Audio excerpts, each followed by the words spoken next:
Hello. So I'm very happy to be here reading a little bit from Our Inherited Wisdom, inspirations that uplift us and also give us some insight as to how nature can help us sort of see those parts of ourselves, the compassionate, kind parts of ourselves, even creativity, and ways that we can live and tread more lightly in the world. So each one of these little stories, of the 54 stories, there's a poem in the beginning. And most of these poems are from different places around the world, different traditions. And the idea is the universal wisdom that's always there for all of us, supporting us. And then there's a little story. The story today is led by a poem by Rumi and is translated by Coleman Barks. If you want money, more than anything, you will be bought and sold. If you have a greed for food, you will become a loaf of bread. This is a subtle truth. Whatever you love, you are. That's Rumi, translated by Coleman Barks. And the story today is an inspiration from a squirrel that can teach us a little more about the poem that's there from Rumi. Wildlife often grazes on a hillside outside our kitchen window. Yesterday, as I was eating breakfast, a squirrel romped across the hill and then scurried up a tree. That's what squirrels do all the time, right? After a few minutes, the squirrel darted back to the ground and began digging up some of its stashes. I'm sure that wherever they are, there will be just enough food to sustain its nourishment throughout the winter. I really marvel at the wild species' ability to use only what they need. Unlike humans, they rarely overconsume.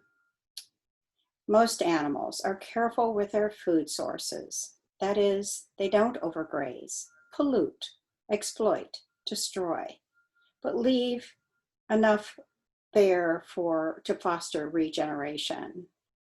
Like the squirrel, they accurately predict what will carry them through leaner times.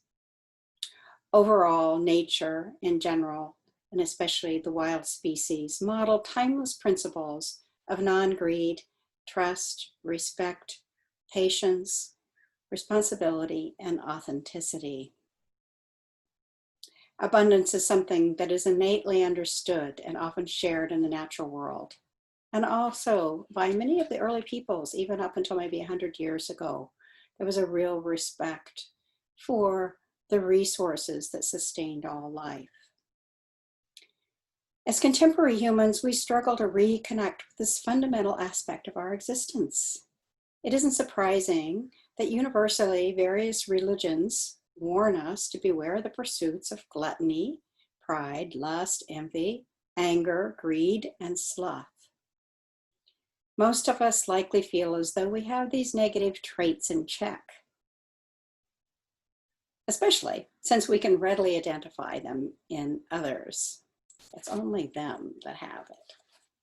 However, with almost every aspect of life orchestrated by commercialism, from pregnancy to sickness to death, these words from the poet Rumi are even more valid now than they were during his lifetime in the 1200s.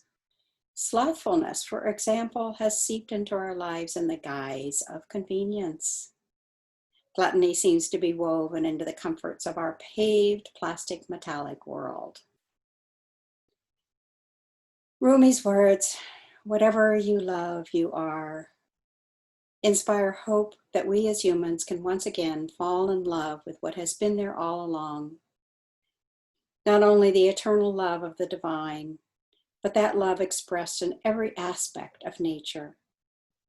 I endeavor to reclaim that gift of our humanness, of being fully, joyfully alive and in kinship with our natural world. To do that, I choose to intentionally cultivate and squirrel away those subtle qualities that engender peace and love